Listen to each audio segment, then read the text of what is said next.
Ready to supercharge your profits and revolutionize your business in just 2 days? Then you need to be at the Power Profit Workshop. If you're struggling with profit margins, KPIs, or pricing strategies, then this workshop is designed just for you. And leading the charge is none other than the virtual CFO herself, Justin Deese.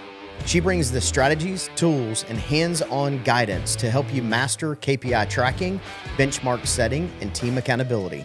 But this isn't just another sit and listen event. We're rolling up our sleeves and getting real work done so that you leave with actual tools and strategies that you can implement immediately. Plus, I'm bringing in other industry experts to help you crush your goals. And because you're a loyal Freedom Blueprint podcast listener, you get a special discount. You're going to use code FREEDOM at checkout to save on your registration. Seats are limited, so don't wait. Go to powerprofitworkshop.com and grab your seat today. Let's make more money faster. See you at the Power Profit Workshop. That's powerprofitworkshop.com to get registered. The analogy I heard when I was at Rise Up Kings was there's two people that go into a knife fight. One person who doesn't want to get cut, the other person who knows they're going to get cut. Well, because when you know you're going to get cut, you can go be the aggressor because you already know you're going to get cut. You're not afraid to get cut. You already know it's coming. So your mind shift is differently. Like, no, now you're on the attack. And the other person's like, I don't want to get, they're more defensive. And I was like, I'm going into everything knowing I'm going to get cut. Like, I know I'm going to get cut and I'm just going to go after it because that's who's going to win. Running a home service business is hard. So how is it that some people make it look so easy? Well, we'll tell you. This is the Freedom Blueprint Podcast. It's always good to hear the wins that successful contractors have. But have you ever thought that the best advice would be to hear about the speed bumps they encountered, the mistakes they've made along the way? We're going to talk about the good, the bad, and the ugly. We want you to be successful and avoid the mistakes others have made. Let's get this party started. Welcome to the Freedom Blueprint Podcast. Now your host, Justin Deese. All right, welcome to Freedom Blueprint Podcast. I have got a pretty awesome guest today who, he is the founder of Ryno Strategic Solutions. He is the podcast host of To The Point Podcast, which, by the way, one of my favorite podcasts. I love that podcast. You guys do such a good job on that. I'm going to say husband and father because that's important. An entrepreneur, crazy entrepreneur. And I want to talk a little bit today about what that all looks like. But before we dive in, Chris, man, welcome to the show. Dude, Justin, thanks for having me, man. I appreciate it. Thanks for all those comments. Yeah. I'm excited to dive in a little bit and kind of learn a little bit more about you and Ryno and what that looks like today.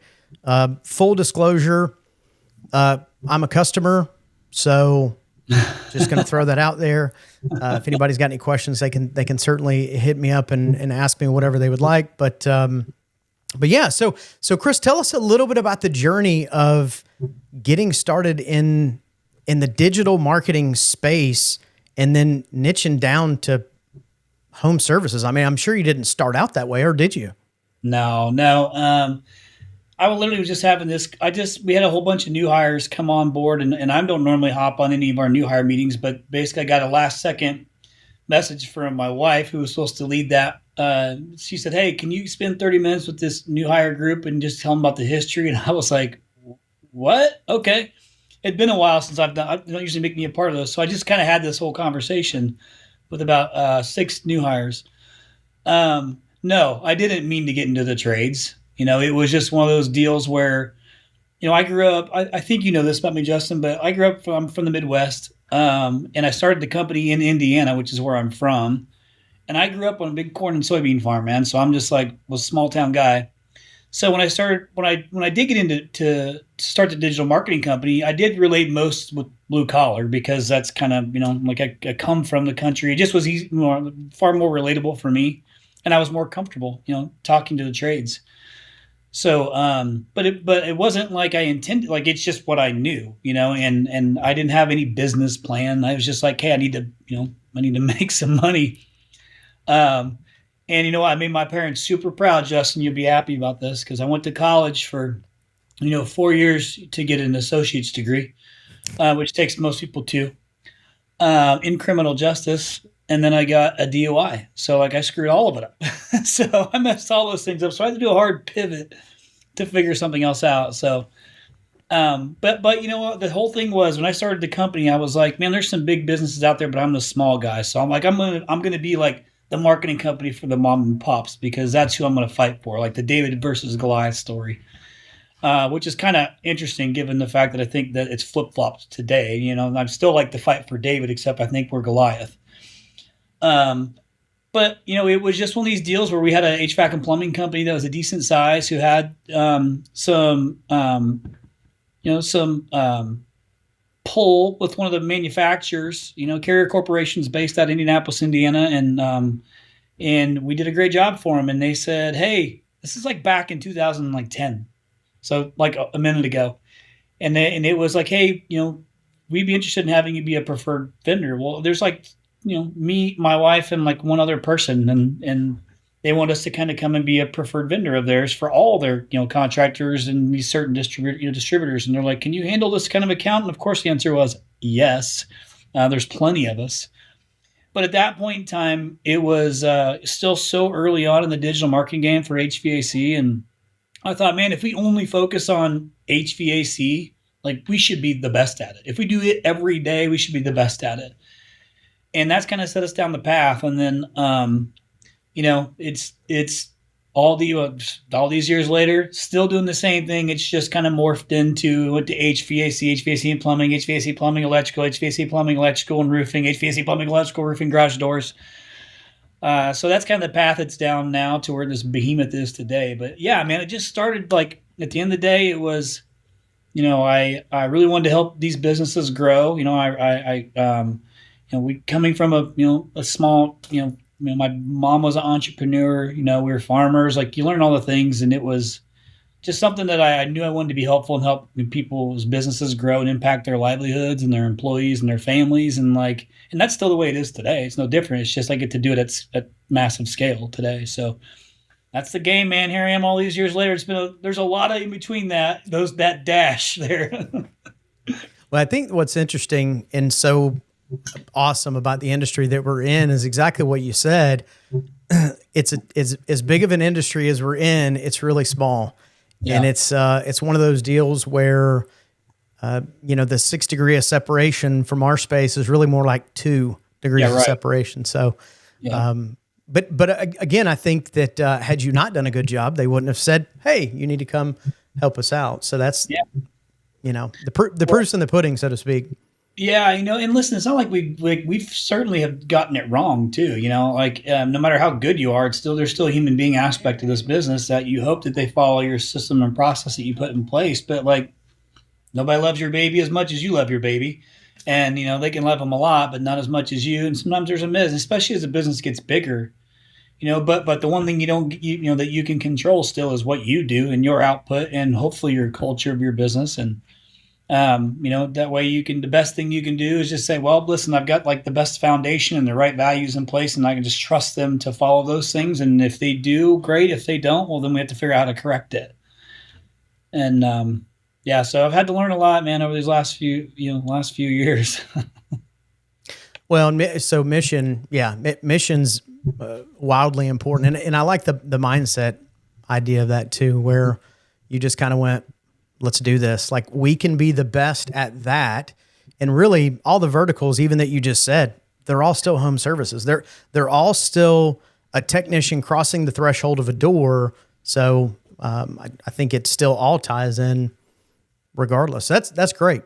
Yeah. It's playbook. I mean, the playbook's the playbook. Like it's really industry agnostic, to be quite honest with you. It's just, you got to figure out, like there's certainly value in understanding the industry, because we are basically in the psychology game, and that is, you know, the human being buys things a certain way or a certain ways. Well, it doesn't change, you know, like the habits that person takes to buy something don't change. It's just how they go about it. So understanding the buy cycle from the consumer is the most important part. If you figure that out and you've got the playbook already, well, it doesn't take much to start to learn it quickly, you know, if you're not trying to learn all these things. So it wasn't like, sometimes we can get wrapped up in paralysis analysis. You ever heard that term before? Oh, yeah.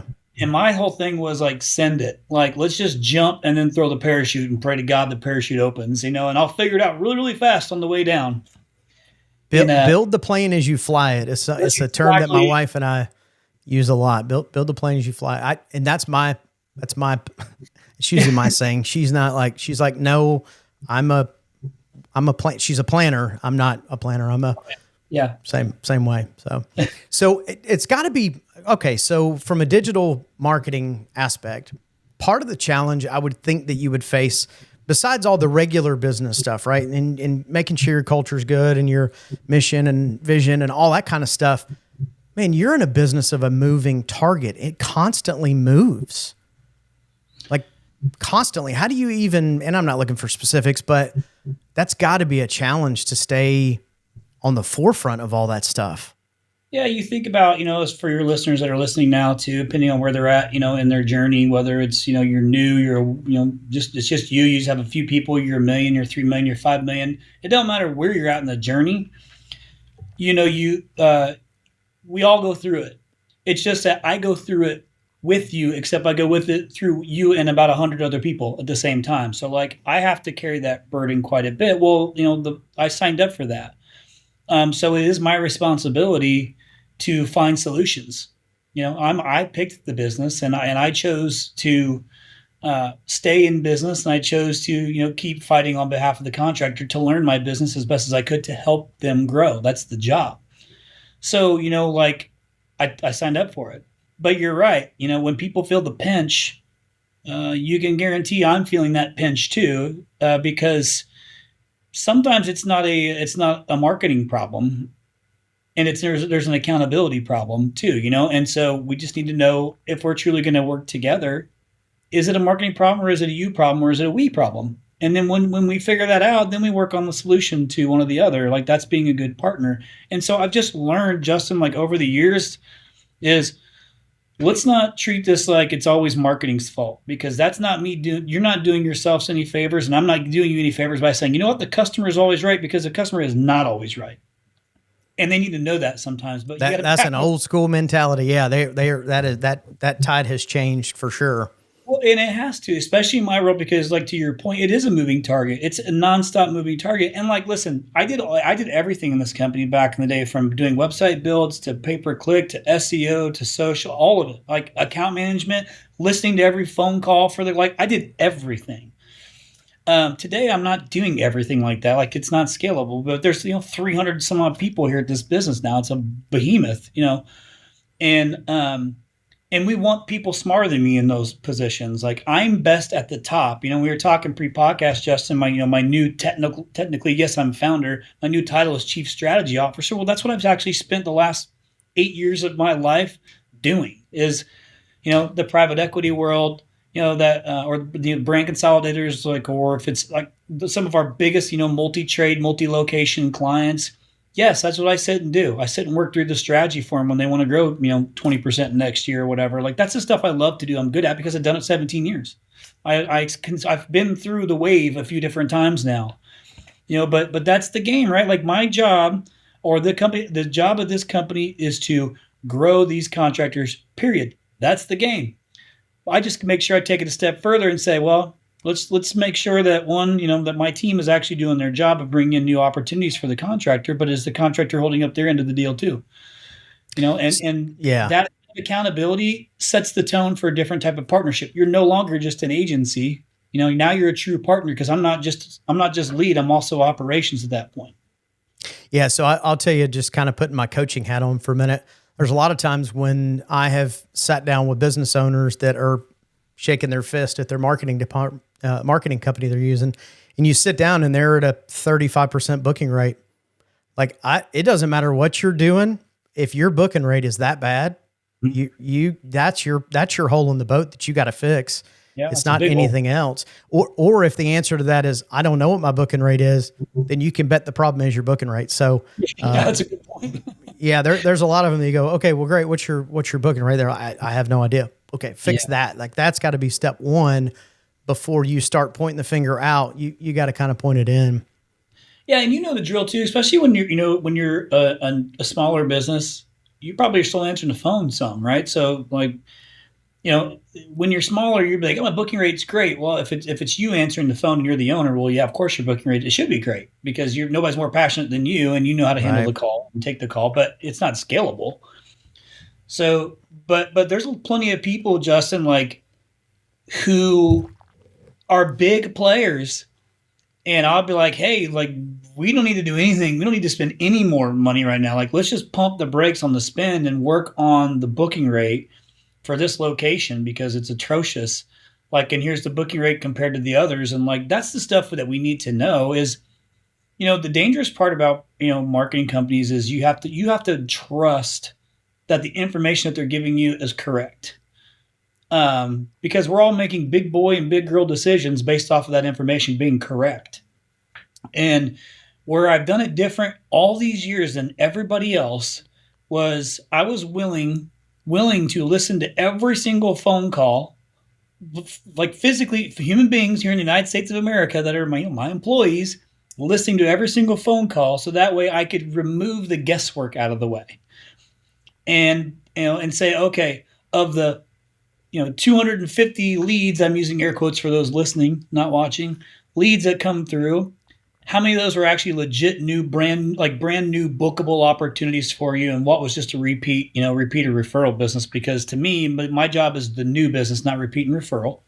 And then what was my booking rate on that number? And then what was my cost per lead on that number? And how did you perform on that number? Like, those are the numbers we need to know. Because if you said, hey, Chris, of those 250 leads, only 100 were actually like legit opportunities that we went on and we closed X. Well, at what cost? Like, it doesn't take long for me to do the math to figure out, well, if you need 100 more leads, is your booking rate okay? If it is, great. If the cost per lead is $150, well, we know we got to do the math. Like, we got to figure out what's the, if you need 100 more leads, I got to go up and above what your booking rate is to make up for the, the actual, like, you're actually going to book the call and go run the call and sell it.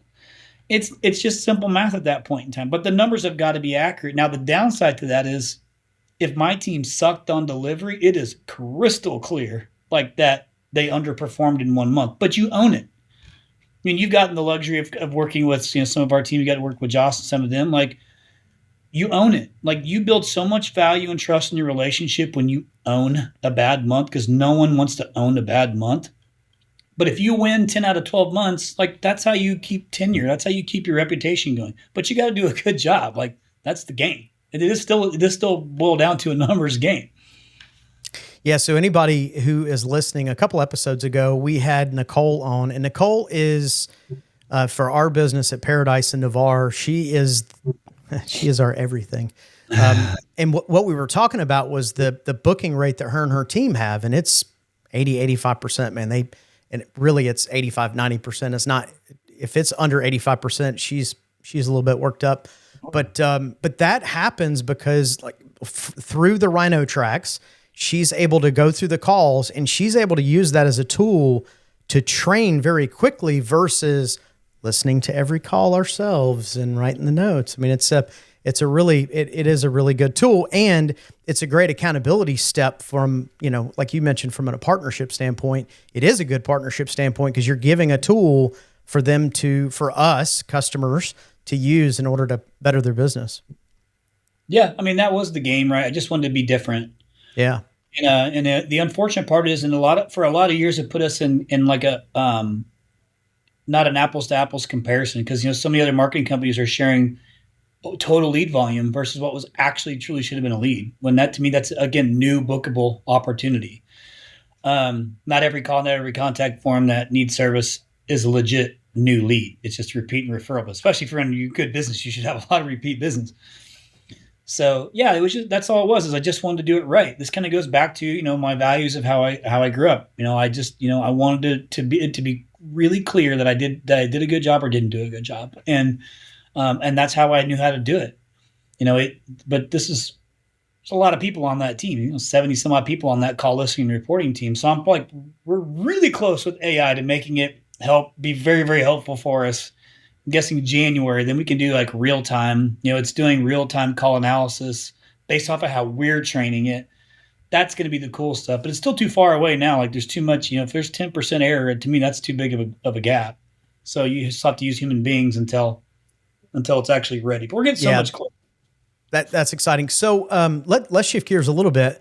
So Ryno's obviously got a pretty awesome new makeover. I love the new color scheme, partly because I'm an Auburn fan.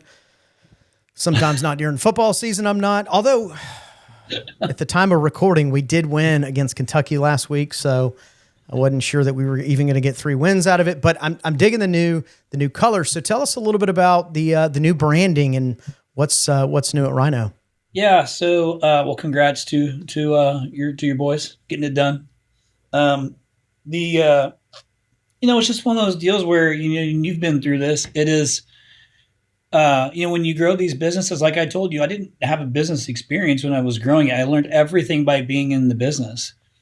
And thankfully we've been blessed enough to scale a really great company with a good reputation and grow it. And, once you hit, a certain size and a number of bodies in here that are relying on you to make good decisions, it was like, and what the market gives you, right? The market changes things. And, when we hit COVID, like we were so prepared for a situation like that. And we moved. Good for you guys. Thank you. But keep in mind, I started the business in 2008. Like, so the 2008, 2009 stuff. So it was kind of like a weird little, honestly, it was a blessing because people were like, now what do I do? New construction. So they were taking chances that they wouldn't maybe have normally taken. And so I was like, oh, this is great. Internet is a great chance to take. So it kind of prepared me for this COVID thing, but my thought process was, people are going to be home, so like, why wouldn't they be using everything more? And like, if it was just navigating like the whole contact piece of it, and then once I thought like, if we can do like, if your stuff goes out, you still got to have somebody over. Like, you can't not have somebody fix your toilet and your furnace at the same time. You don't want it to be hot and stinky, so. People are going to, and I just was one of those things where I was like, hey, let's create this no contact service call badge. And then what I did, because it was kind of a crazy spot, I delivered it. I made one post on social media and I said, anybody wants this, I'll design it for you and you guys can just take it and put it on your websites. This will help you. But that was after I took it and put it on every single one of the Ryno customers' sites and watched it like pick up conversion rates. I was like, oh, we got something here. But then like the giving back side of me says, okay, like let me give this to the rest of the industry. And I can't remember how many of those things we distributed, but it was in the thousands where I like bit off a little more than I could chew because I was like, oh, shoot. Well, and they didn't like, not only did they not have an option, they're going to do it quicker now because now they are at home. There's no reprieve to go to the office or go anywhere, especially depending on what part of the country people are in. Some people like didn't leave their house for an unreasonable amount of time. For sure. Well, I mean, it was just one of those things where it was, that's actually kind of, and I think you may have learned this too, is like, that's just part of my DNA. It is that, and it was like, how can I help the masses in this thing? I want to be able to leave this industry and leave a really great legacy of somebody who was genuine, who really cared and helped grow contractors, whether I got anything from you or not, was not the point. Did I want to grow a healthy business? I did, but not on the back of, selling for the sake of selling something. Somebody had told me, how you make your money is more important than how much money you make. And I just believed if I focused on my reputation, the revenue would follow. Well, part of that is like also being able to look at yourself and say like, can I do this? With what this company needs, because through COVID, we hit a whole other growth spurt and the company like went on a rocket ship, and the podcast was fantastic, right? Like that was a huge help. And that was just, all these guys who have been industry legends, the Dave Geigers, the Ken Haynes, the Ken Goodriches, the Leland Smith, these are all guys I've known, and so like, and built relationships with, and they trusted me. Like I was their go-to guy when they had to go to board meetings to ask questions about what's the cost per acquisition for drain cleaning in whatever place. Like I built relationships with these guys, but what they gave me back was a lot of education on that podcast because, this is like a weekly education session for me where I started learning and understanding the game of private equity and how that worked because I obviously got so busy. Which, by the way, like this is an absolute blessing for our industry. like there's so much light shed on our industry. And I'm sure you saw that article that came out in the Wall Street Journal, Justin, that was, talking about how HVAC and plumbers are the new, millionaires. Mm-hmm. Yep. I love that. I have so many friends, that have been impacted by that. There's a light on the trades, and it ain't going nowhere because AI can't go and install a furnace. Mm-hmm. So, we still gonna need some trades folk out there working, and they're gonna come at a premium, which is nice. But it impacted my business as well, right? So like I had a lot of customers who grew really, really fast, and I had a lot of people who wanted to come work with us, and I kind of had to open up, Dave Geiger and I went to a roofing event that I was doing a keynote at. I invited Dave to come with me because he wanted to play in the roofing industry. So he and I started like flirting with the roofing industry together. And I was like, okay, I'm gonna start bringing on roofing clients. And I started learning like, oh God, this is much easier than HVAC and plumbing. So lead generation for roofers.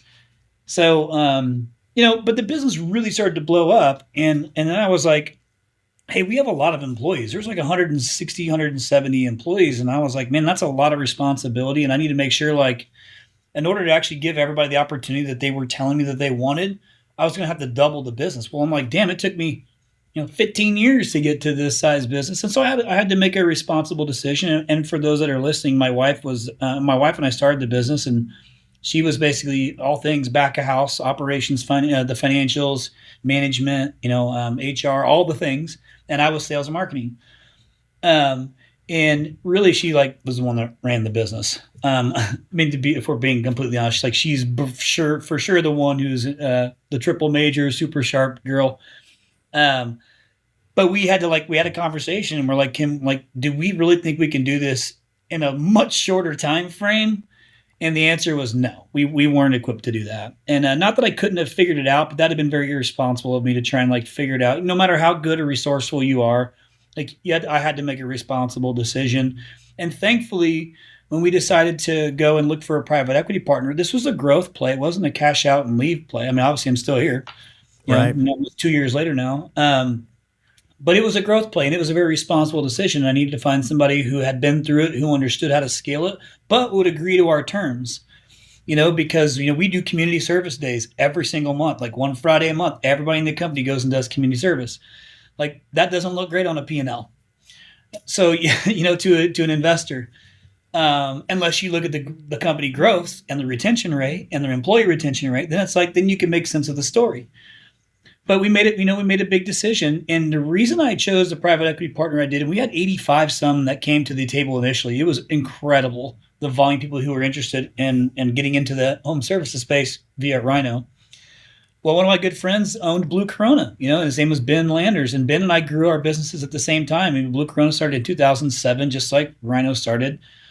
And so we kind of grew our business together. Well, his private equity company went a year before me. So at least he was post-acquisition. You hear all the horror stories. And he's like, no, man, they did everything that they said they were going to do. And I'm like, this is great. So after I boiled it down to it, we met with everybody. It took us 14 months to go through that process. That's a long time. We took our time. We found the right partner, somebody that we believe would help us scale. And that's who we chose, and that's what we did. And the hope was that eventually Blue Corona and Ryno would become one. And I wanted it to happen right away. I was like, no, the market's ready for it. Let's go right away. And our sponsor said, pump the brakes, Chris. Pump the brakes. Let's go ahead and get, they were right. And we needed to pump the brakes. We needed to make sure we knew everybody. I'd never done an integration before. So thank goodness we didn't just jump into it. But we spent the last, year of putting that puzzle piece together, which we rolled out of Pantheon. The official merger of Blue Corona is now Ryno, and that was ultimately what I wanted to do, because they have a lot of really smart people on the Blue Corona team, great technology, and I was like, if we can merge these two behemoths together and the brains that we have in this and technology, it will set the bar for every other marketing company in this space right now. And I think the market needed it. A market needed a reset, on expectation of a digital marketing company. And we did that. And I led the charge on that thing. And I'm excited for it because it makes everybody step up, which only makes it better for the contractor. So here we are. The only change I had to make was change the Ryno orange from black and orange to now blue and orange. And No, I'm not an Auburn fan. I'm not a Boise State fan. I'm not a Virginia fan. But I'll tell you what, I'm a Ryno fan that actually is growing on me. It looks pretty good. It does look pretty good. That's a great story. I was actually in the room when you were announcing this at Pantheon, and it was so cool because you're like, so these guys know all the nerdy stuff, and we're the cool kids. And it was just like the whole room was like, yeah, that's. It was totally true. Yeah. I think I offended a few of the Blue Corona, the legacy Blue Corona employees. But then once I had to have the all hands conversation, I was like, no, guys. No way. It's Yeah. a joke. Yeah, no way. I mean, and let's think about it. That's not a bad term. Like it used to be. It's not a bad term. So No, somebody no. asked me the other day about reading a newsletter, and I'm like, I love nerding out on it. Like there's Saturday mornings, cup of coffee, reading through industry. I'm nerdy like that. And look how many nerds are in their positions they're at in our business. Look at the Bill Gates, the Elon Musk. Like, Yep. Look at the nerds. Like, pretty cool to be a nerd if you ask me. Yeah. So I feel like if you could have combined the two, I have all the relationships in the business, and we have a ton of tenure, we have a ton of strategies, and we tracked everything. So we grew our businesses two completely different ways. It was the perfect case scenario for us to bring that thing together. And we're still going. Like we got, we did the full integration with ServiceTitan, which was huge to bring real-time reporting to everybody. It was just the right timing to do it. But I had to make it, a big boy decision, and that was to let somebody who could do it better than me, take it and run with it. And so being in the chief strategy officer still leaves me exactly where I want to be and where I'm strongest. But my commitment to the board isn't as hard as the new CEO, Mike Wilson's commitment to the board, who was this, he was the president of Blue Corona. So like he had been in the business too. So he'd been through that before, and I hadn't, and it just was, again, it wasn't an easy decision. But it was a responsible decision. Well, and I think not only for your team, it's good on you. Great leadership for identifying that. I know with Selling Paradise and partnering with Leap Services, that was, for me, we wanted to grow the business to the next level as well. Liability. I was like, it is really cool to see 40 trucks driving up and down the road, but I think about the age of my kids and where we are in our lives, and I think, man, if we didn't have that liability, but I could still be part of the mission, that would be really fantastic. So no, I get it, and good for you. And I think it's going to show, right? So you guys are leaning into technology. I got to see some of the new Ryno tracks coming out, which is bad to the bone. Technology is just, so we were at, was at Service World a couple weeks ago, and it was amazing how many AI companies were lined up for all kinds of different things. It's neat to see our space and how it's being impacted by AI. And a lot of times I was talking to some contractors, and they're like, I don't use AI. I won't use it. Right. Just a very narrow mindset. I'm like, do you spell check? And they're like, yeah. I'm like, I hate to tell you, but you've been using AI a whole lot, like a long time. This isn't a new thing. It's fancier. It's faster. It does cooler stuff now. Yeah. But yeah, at the end of the day, that was AI before they called it AI. It was just you know what? Chad Peterman is one of my good friends and business partner, and he and I, he's our co-host on the podcast now when he makes it. But we talk about this. We're talking about all the AI options out there now. Like, there's a lot of shiny objects, and you got to be careful. I'm like, because you can't, there is a lot of the stuff that, regardless of size of your business, can absolutely help you, but you got to understand it to be able to implement it, and that's half the battle. So, but there are a lot of really cool tools out there, and it's just kind of which is the one that works best for you.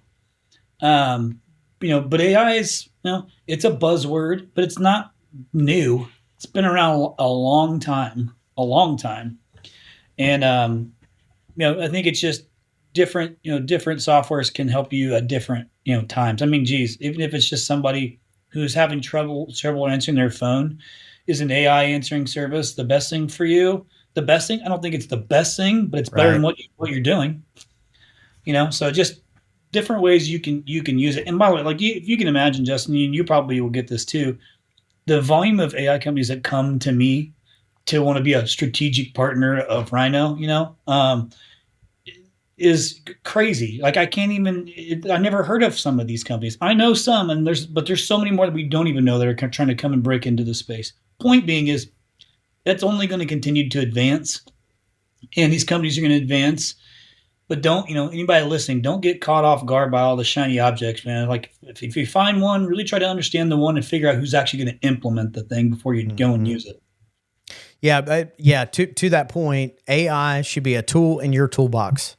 Do not let it be the end all be all. Do not just put stuff in it and then put it out to the world. You will be embarrassed. You do have to kind of check it and make sure that it's right. But yeah, it's definitely use it as a tool in the toolbox for sure. So it's part of a bigger group now.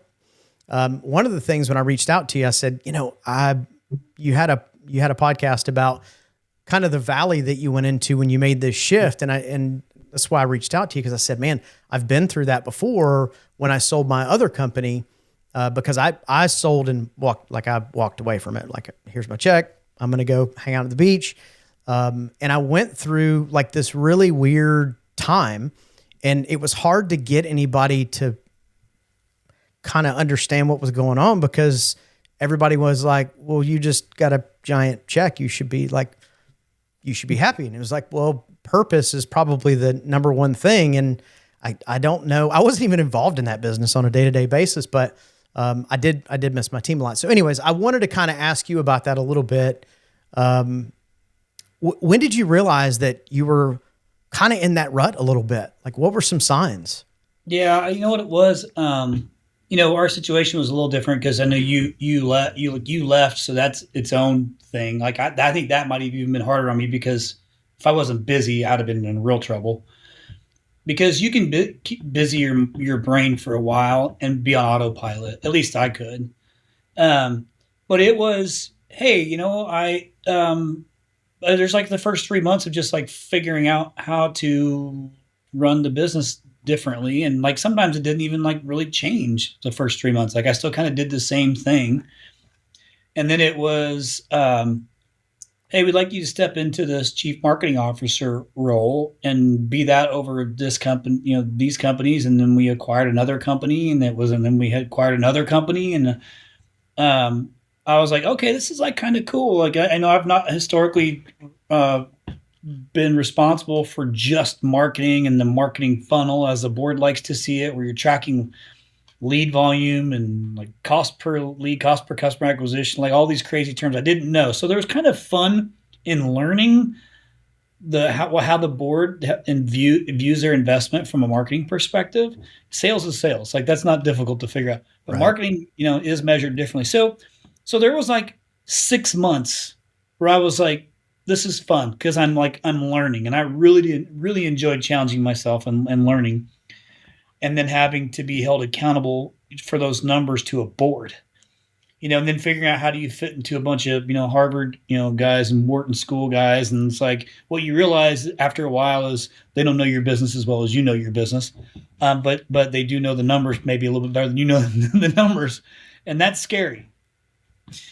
But once I kind of got through that, I feel like, oh, I got this dialed in. Like, one, I belong at this table. And I get how to do the math on these numbers. I'm like, okay, cool. I wish I would have done this, forever ago, but I didn't know about it. But then you said the key word, Justin, and that's purpose. And a lot of people cringe when they hear that word, because like, oh God, we're going to talk about purpose. Or they're always kind of like when you talk about culture. Oh, we're going to talk about culture. Let me tell you how much purpose matters.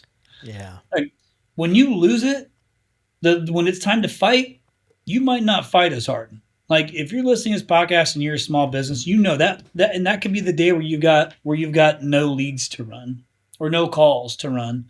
And those are the hard days if you let them be hard, but you have to figure out, well, instead of being, moping about it, like, well, how do I go and do something different that might not impact me today, but might impact me later? Well, I was going through it, but the problem for me is, I work in the business with my wife. I could always work through any issue just by working. well, I'm not the, if I'm not the CEO of the business anymore, I don't have the same workload that I had before. Now I have, it's not saying that I was, working half the day. It's just I had different workload. It wasn't the same. So I started to flounder, and I kind of looked at, I have these 4 pillars in my life that I run to. You have your faith, your family, your fitness, and your finances. And the finances is business. And I could run on those 4 pillars. And I'm like, how am I firing in all 4 of those cylinders? My faith was like kind of all over the place, and it was because I was like just trying to figure out, my God, I haven't hit the gym in like a year, because when you go through diligence, you'll see what I'm talking about. Mm-hmm. And it is, it's a grind. And, so I just was like, and not that I've always kind of been small, so I've never had like any real big indicators, except for the fact that I'm 45 now. So I did start to feel like I looked like the Grinch, like skinny little legs, a little belly, But I knew I was like, physically, like I wasn't good. I was starting to lose my, my commitment to faith. I mean, like, which is important to me. Doing the little things in the morning, or just, even making it to church just to make sure like I could at least check that box. Like I was missing on all those.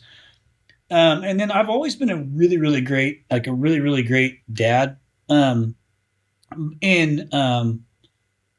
I was like, even in my relationship with Anna, I was like struggling, and it was like, I was probably short. Like I was a little bit more short with her, and I was probably more irritable, but I was just like floundering in all these phases.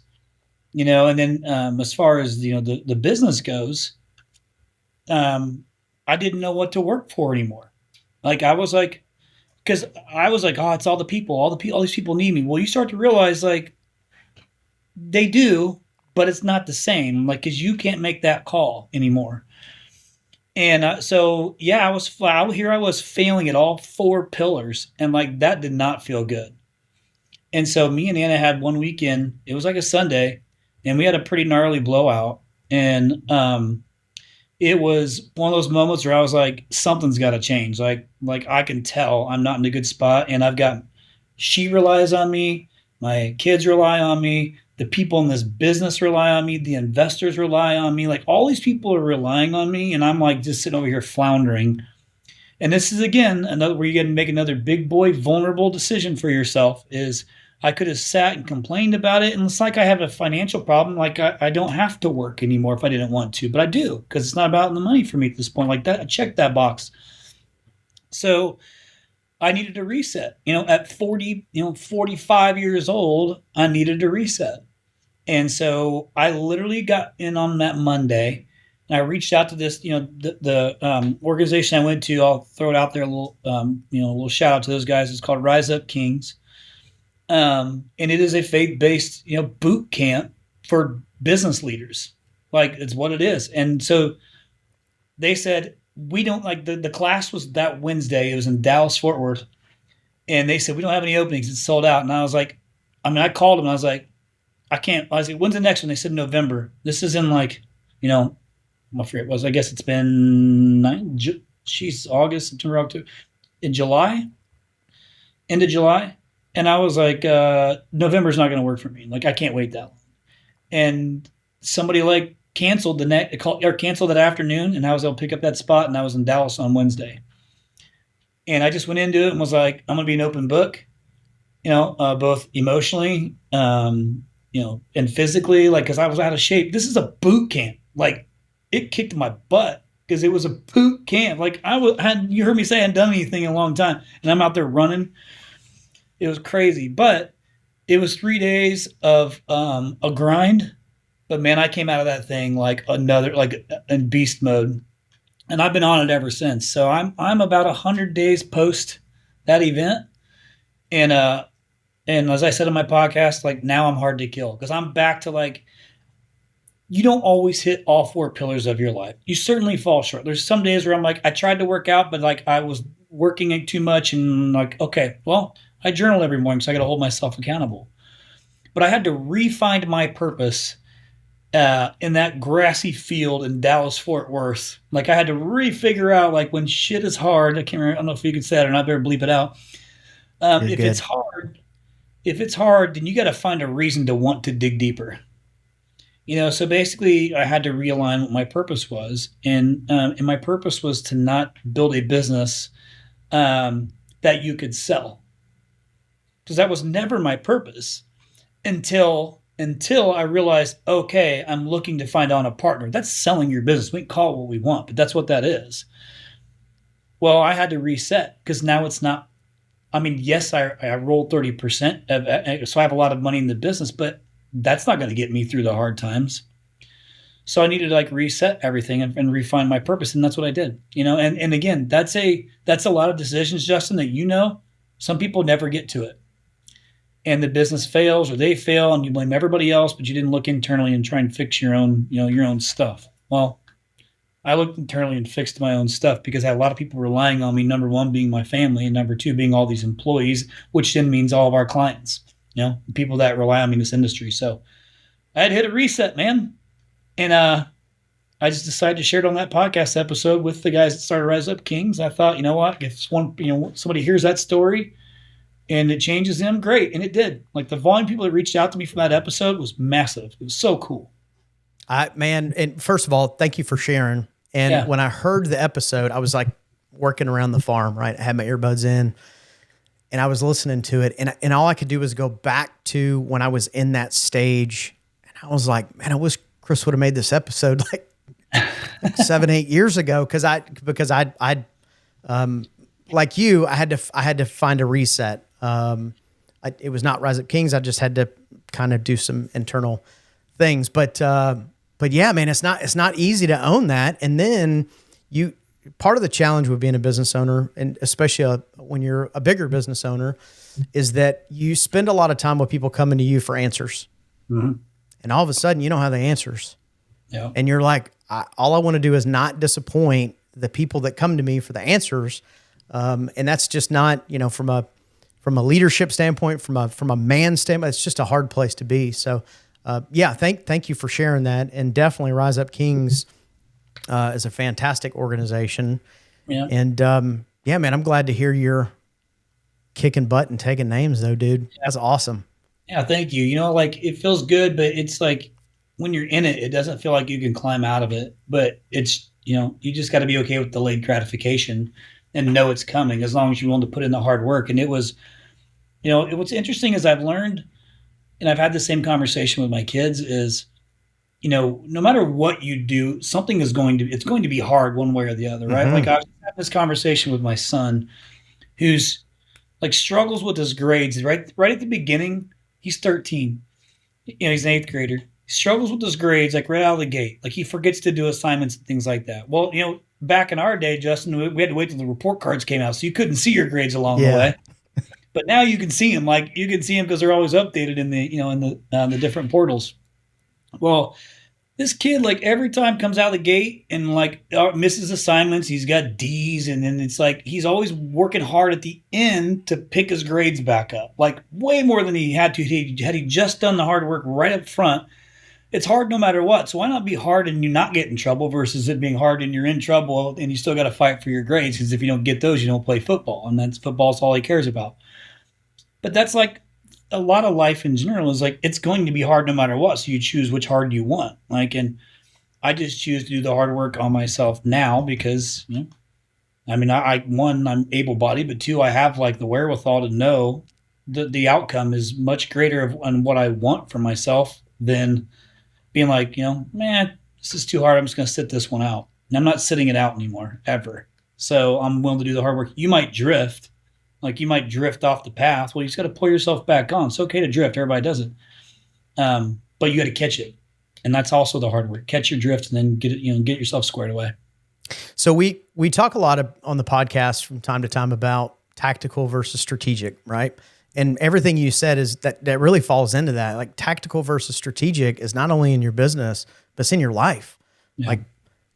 The long delayed gratification and doing the hard stuff now to win later.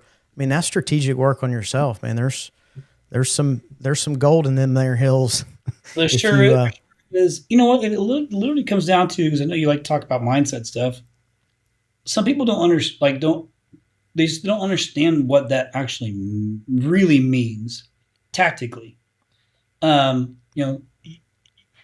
it means is discipline. That's probably the number one word I can think of is you have to be so disciplined to do the things that you don't want to do, but do it like you love it. The analogy I heard when I was at Rise Up Kings was, there's two people that go into a knife fight. One person who doesn't want to get cut, the other person who knows they're going to get cut. Well, because when you know you're going to get cut, you can go be the aggressor because you already know you're going to get cut. You're not afraid to get cut. You already know it's coming.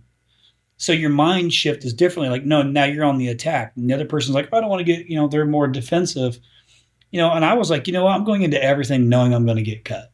Like, I know I'm going to get cut and I'm just going to go after it because that's who's going to win. It's just like, you got to be disciplined to do the hard things. Here's a perfect example. I woke up at 5:30 a.m. this morning, not because I love waking up at 5:30, because I do not. That's why I do it.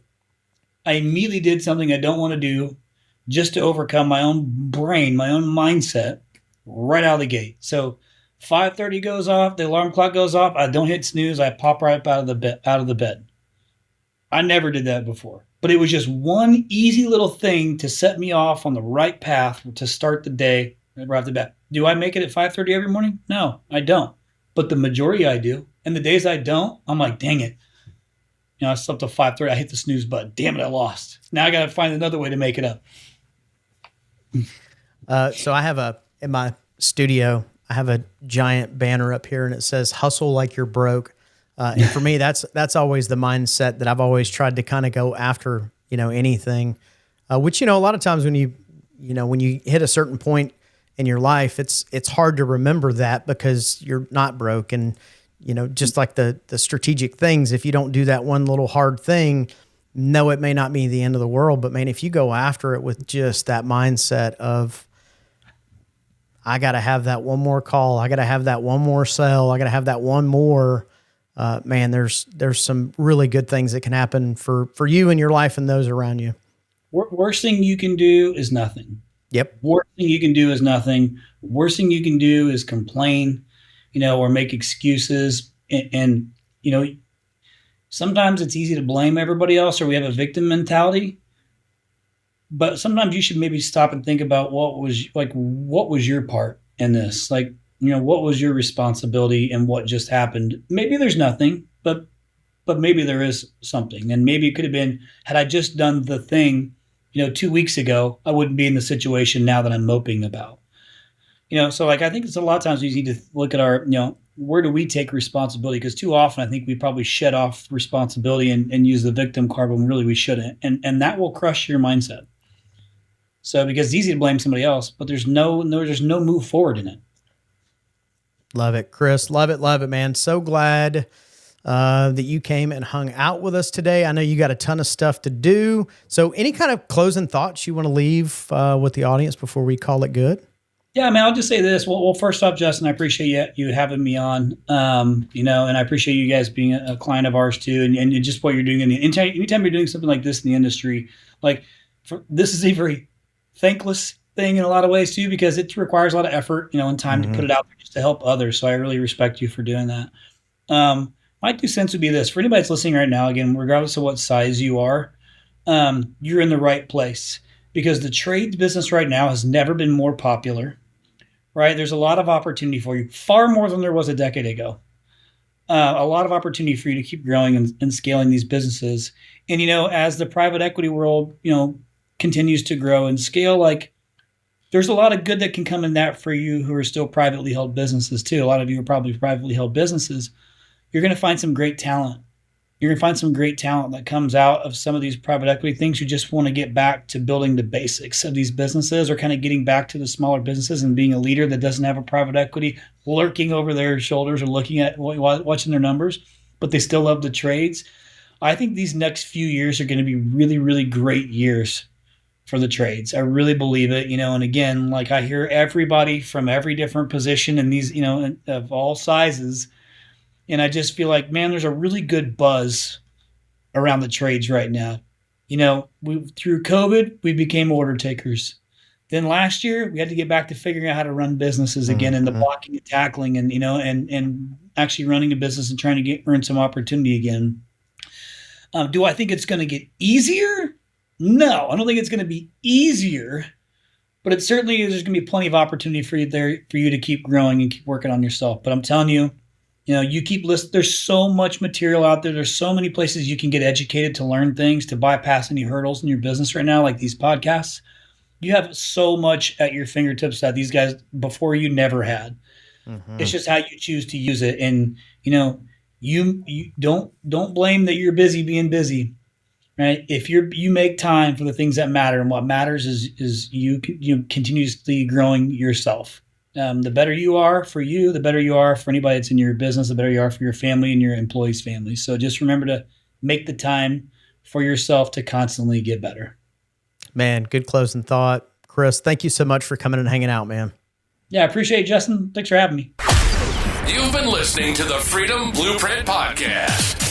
Information is useless if not applied. So take what you've learned and go and implement it. We hope you've enjoyed the show. If you did, make sure to like, rate, and review. We'll be back soon. But in the meantime, find us on social media at Freedom Blueprint for Home Services and hit the website at www.freedomblueprintpodcast.com. See you next time.